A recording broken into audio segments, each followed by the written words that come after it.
Okay, guys, I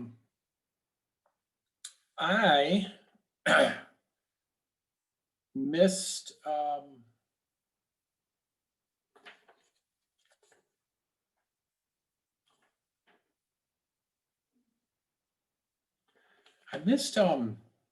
page. Actually, there's 2 pages, but I'm only going to talk about the one.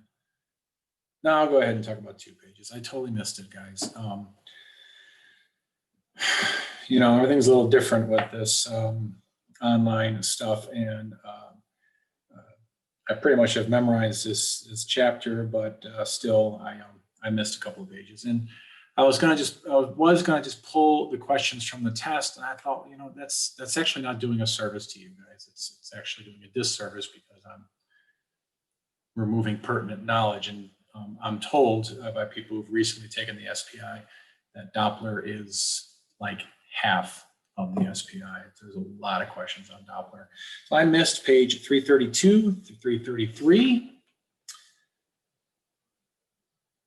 and 334, 335. It's like I just they got stuck together or something, and I did not prepare for them. So let me just quickly pause this, and I'm going to switch some things around here. Okay, the first thing, see, I was going through the test. I was like, oh, ensemble length. Why don't I remember it speaking about ensemble length? That is weird. So that was the first thing, and then I opened up the page and realized I didn't talk about power Doppler either.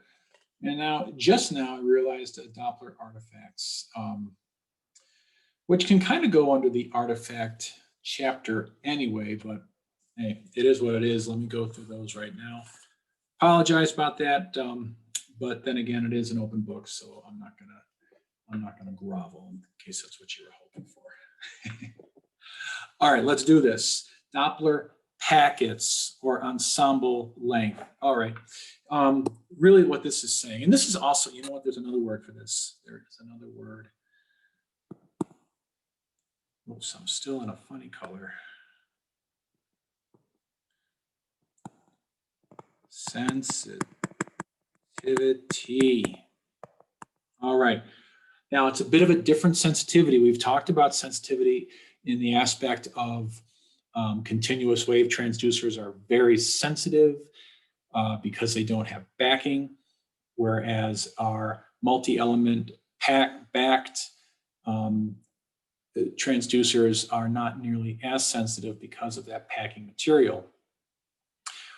Well, this is different. This is sensitivity in the sense that if we increase the number of pulses, we get more information. Now, we kind of know that already. For focus, we increase our number of focuses, or we increase our number of pulses to get better information.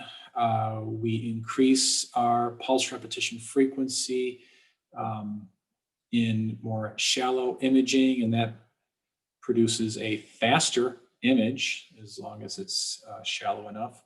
So in a way, we kind of know what sensitivity means, but this is a little bit different. This is a little bit different. With Doppler, if you were to send a single short pulse, which hits a red blood cell, bounces back, and of course that pulse will have a Doppler shift. We will see a Doppler shift, and that's all well and good. But remember, red blood cells do not reflect very well. They reflect in all directions equally. They have Rayleigh scattering.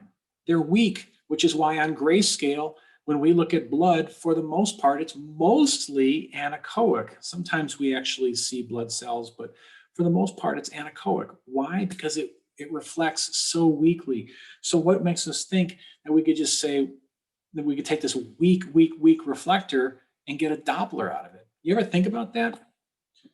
I realize I'm looking at the little camera here, but I've blacked out the camera, so what am I looking at? All right, anyway. Think about that. Think about the fact that this little grayscale packet, let's just say it's grayscale, can't see the blood, because of Rayleigh scattering, the echoes are so stinking weak. What makes us think this same packet of energy, well, this pulse of energy, is going to do any good for creating a Doppler shift? Ah, yeah, we need more information going in. So Doppler packets, I'm sorry, he just doesn't explain this very well. And if we just stick with what he explains, if we just stick to what he explains, he says, with color Doppler, multiple ultrasound pulses are used to accurately determine both blood velocities. These multiple pulses are called packets or ensembles or ensemble length. Packets composed of larger number of pulses have two advantages: more accurate velocity, increased sensitivity to low flow. Packets with more pulses also have disadvantages: more time needed to acquire the data. Well, just like multiple pulses per line is going to slow you down, reduced frame rate, and decreased temporal resolution. Now, I've read in other books a little bit more information on packets. So when we say packets that are ensemble length, we could think of this, you know what? We're going to think of this, and I just thought of this, but we're going to think of this as coded excitation, kind of the same deal. What he is suggesting here is that you're sending pulse, pulse, pulse, and let's say 3 pulses in, all of them listening to little red blood cells and getting a Doppler shift. Yes, that is one of the things that can happen, but also ensemble length could also mean like a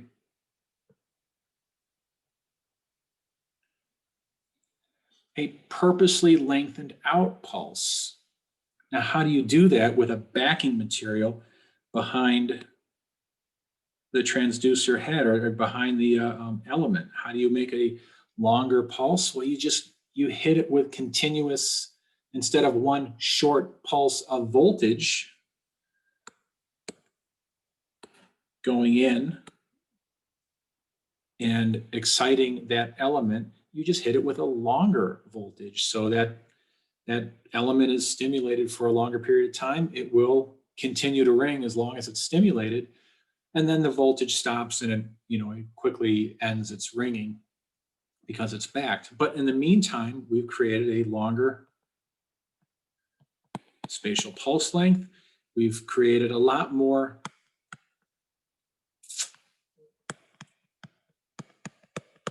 pulse equals more Doppler information.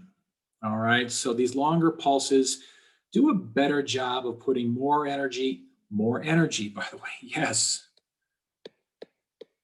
more energy.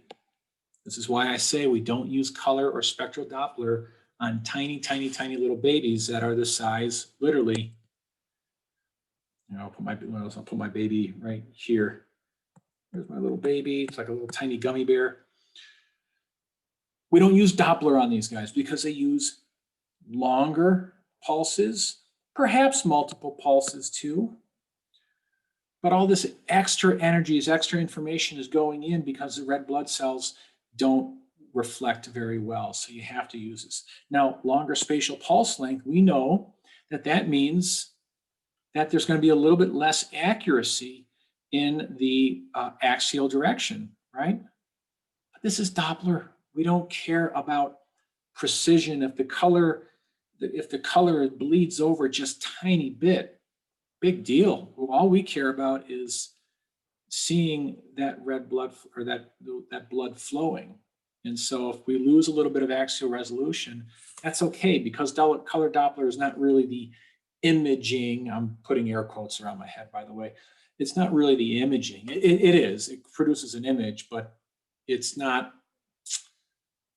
Spatial resolution is not as important. It's important, but it's not as important as getting the stupid blood flow in the first place. So Yeah, it's called Doppler packet, ensemble length, and on our machines, by the way, sensitivity. We could turn the sensitivity up. We haven't used that button yet. I've purposely not given it to you. It's too much information.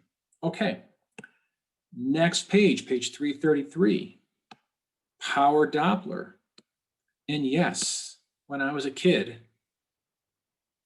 I watched He-Man. In fact, I watch it a little bit with my daughter now, just for the fun of it. And then She-Ra as well. That was the other one.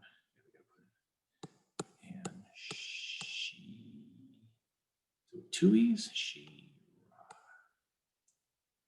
Yeah, no, there's something like a hyphen or something, whatever. She-Ra.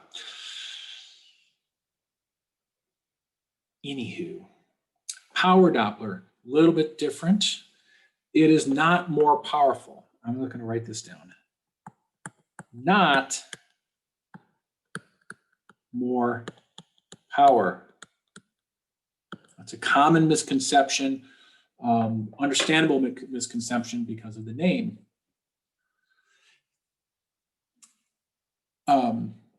In power Doppler, so everything has the same color. Power Doppler only identifies the presence of a Doppler shift. It does not evaluate speed or direction. Jumping down a couple more, traditional forms of Doppler, such as pulsed, continuous, or color, process velocity information. In power mode, the strength of the reflected signal is processed without regard to the blood's direction or speed. Now you might be like, well, why not just do both? Well, because there's operating power. There's these computer algorithms can only handle so much. Now, having said that, the newest machines on the market have power Doppler, color Doppler combinations. And so strict power Doppler is becoming a thing of the past because we now have so-called directional power Doppler. They figured out how to blend the two. But power Doppler is a traditional modality, and it's what we have on our machines. So the scale on a power Doppler is a amplitude scale, a strength of the shift scale. So it might produce a little bit of information, like kind of on velocities. Well, not even really. Not even really. You can't even get any velocity information. You will not find a centimeters per second on this. You will simply have a color, usually some kind of orange or red, and it goes from a high amplitude to down to a low amplitude. And it's not, there's no flipping this upside down. Why can't I think of invert? There's no invert button. The color of, I've created a vessel that is tortuous. It's doing a full loop. There is no change from orange to blue or red to blue. It is all one color. There is no aliasing per se. There's the power Doppler. Does not do that, nor does it go around the other direction. There is no baseline, so there's no change in direction. That does not happen either. So let's get rid of that. Let's get rid of all the things it doesn't do, because that'll confuse us. Does not do those things. Also called energy mode or color angio. Pretty much everyone calls it power. Advantages of power: increase sensitivity to low flow or velocities such as venous or small vessels. So this is something I do use occasionally when I really need to pull color out of something. Sometimes the slightest flow is really important to know about. Unaffected by Doppler angles, or at least rather unaffected by Doppler angles. So we can, in effect, I'm gonna move this guy, there we go. Of course, we could have a really good Doppler angle. That's pretty much a zero angle there. But we could also have, gosh, I could use that same line. Let's just get rid of that because it's in my way now. We could have what's essentially a 0. You know what? This is misleading. I'm sorry. I'm using spectral pulse wave. Oops.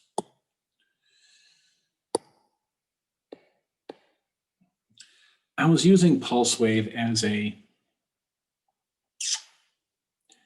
demonstration of angle. Currently demonstrating a 0-degree angle. But that was a mistake, and I cannot go back and fix it because it literally would take, I'd literally have to start the whole thing over again, and I'm not going to do that. So let's get rid of this power Doppler angle, and let's get this right. What I really should have just stuck with is the box. So let's just have a box right there. Normally with a color box, where the degree is, oh, that is accidental and pretty perfect. Oh, shoot, now it went away.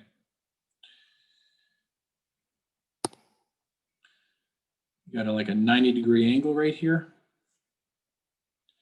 We still have color. There's no reversal of color. We have color all the way through. We, of course, have color down here where the angle is 0 degrees. Technically 180 degrees. This one right here would be 0 degrees, but that doesn't matter. Does not matter. Don't freak out over that. But in other words, we get color all around. I'm going to shut up now and go to the next one. No aliasing since velocity information is ignored. So let's put a nice piece of plaque in here and have a really small opening. That should have crazy amount of aliasing right there, but nope, it is not seen. It is not seen. Disadvantages of power mode, no velocity at all. Well, you know what? Big deal. I don't think there's any velocity, any realistic velocity with color anyway. But no direction. That's a big deal. So you cannot look at a power Doppler and tell, is it going that way or is it going that way? We have no idea. Lower frame rates, reduce temporal resolution than conventional color Doppler. Why? I don't even remember that being a problem, but I guess it is. Lower frame rates than conventional color flow Doppler.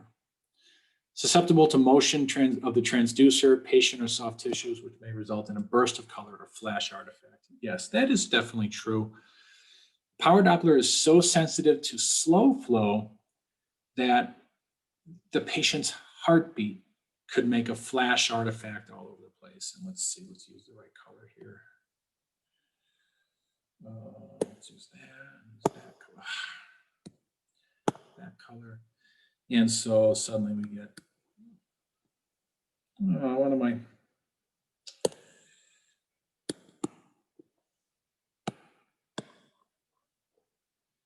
So you get all sorts of flash all over the place because the slightest movement of the tissue is going to be seen. I guess I will do, sorry, page 334, the Doppler artifacts going on to 335. Dang it. All right. Let me pause. Okay, I'm back. Ghosting and clutter. So let's see, I've drawn a just a beautiful, I do say so myself, pulse wave right here that has some clutter artifact. So the artifact, let's really consider this stuff down here. So think of this as like an echogenic, high, very bright. They tend to be very bright down here. And so we call that clutter when it comes to pulse wave. Now, I've told you guys before, I've told you at least in lab, I don't think I referred to this as clutter, but I mean, there is a filter that we can use, a reject filter, both in pulse wave and then in color Doppler. I am a big fan of not using a filter because, by the way, sometimes clutter is not clutter. Sometimes it is a visual bruit. Sometimes all that junk at the baseline is an indication of high amplitude, low frequency shift, but high amplitude. That's why it's very bright on the screen. Okay, does that make sense? Tissue doesn't move fast, but it does move with oomph. So there's amplitude to it, but there's not a velocity to it. So a bruit is vibration of tissue. You hear a bruit, you feel it thrill. This is sometimes called like a Doppler bruit. And if we decide to come in and put a filter on this, let me just run this along here, and then I'll reintroduce our line. I think that's the easiest way of doing it. Now, if there's a bruit, we don't know about it. So I really don't like using this filter. The other reason I don't like using this filter is what if, rather than clutter, what if we have, whoops,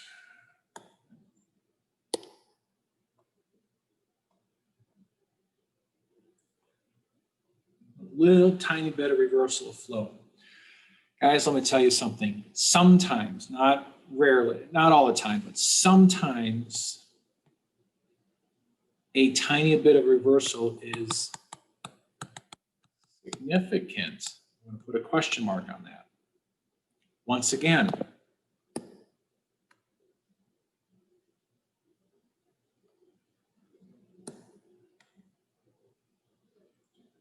gone, all right? So I don't like using that filter. Sometimes called a wall filter or high pass filter. The other related but different, this is kind of a different filter for color, of course, but it's different in other ways. Once again, you could have ghosting artifact, and this is called different things, but ghosting, sometimes called blooming. Bloom as in like a flower blooms. And that might be a little bit more when you have kind of a, little flow outside or color outside of the vessel. Now, one of the things we can do is, oftentimes we don't need to go to the filter. Oftentimes we'll just turn our color gain down, and that'll help it too, because, well, the color gain's turning everything down. The good and the bad. So gain isn't always the answer. A filter can do the same thing. So a wall filter is used to eliminate low frequency Doppler shifts. So this is eliminating low frequency shifts. Once again, if it's outside of the vessel, it probably is not shifting all that much. Wall filters serve as a reject. So wall filter, reject, high pass filter is another one.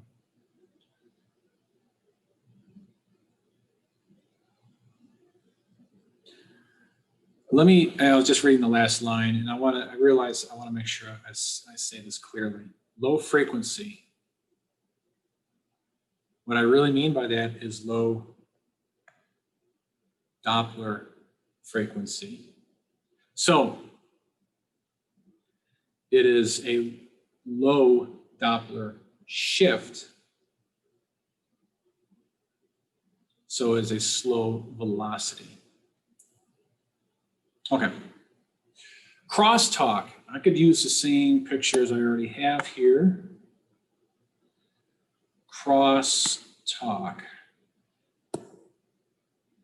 It's like when I'm getting back talk from my students. No, I was kidding.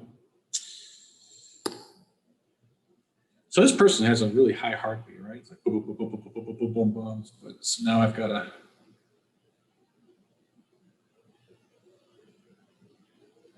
trying to draw this upside down and yeah, okay, I got it. Yeah, that's nice. I like it. Like it. Okay.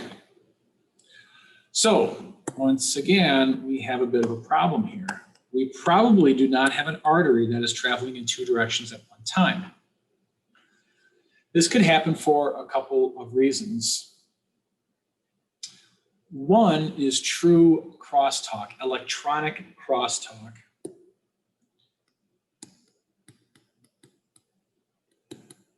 Oops.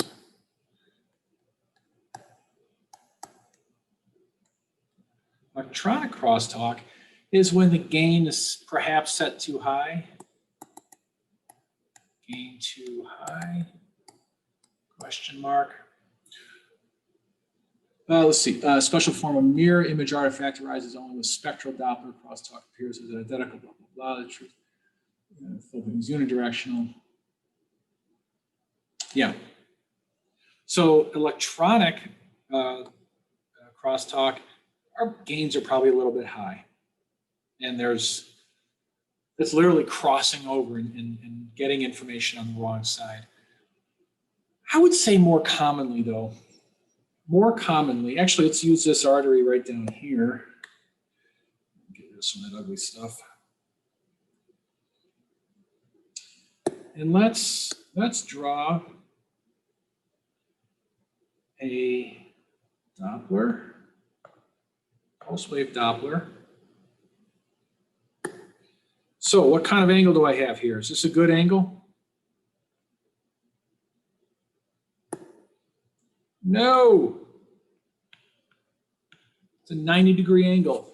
What number is associated with a cosine of 90 degrees?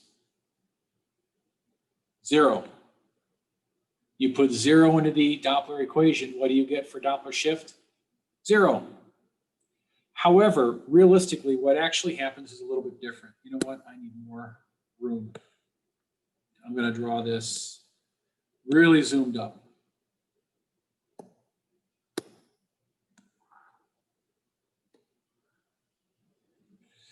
Okay, that's good enough.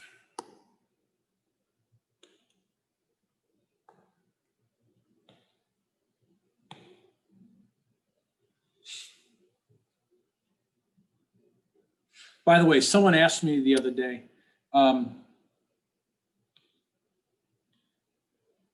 these two lines,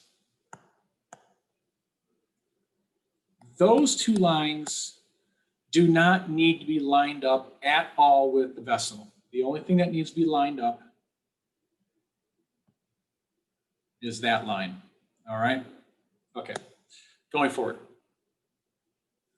So if we're at a 90-degree angle, and we should theoretically be getting 0,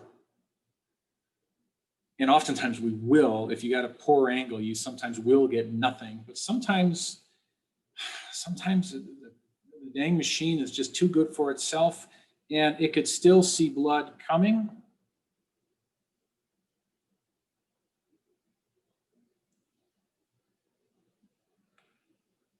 And going.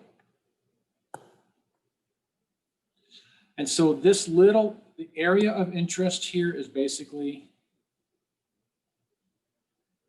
that's the whole area of interest, basically that small little spot.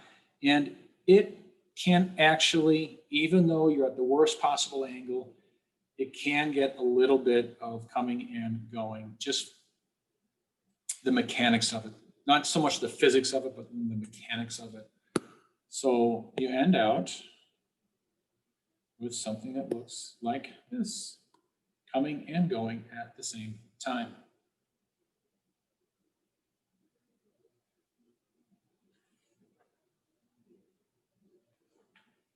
Okay, so that is it. Once again, sorry, I know this is last minute, but honestly, I'm still going to count it on the test. So whether you see this video or not, it's still in the book. You're still responsible for it, and it's an open book test. So it is what it is. Guys, I will, I won't see you tomorrow, but I might hear from you. Bye-bye.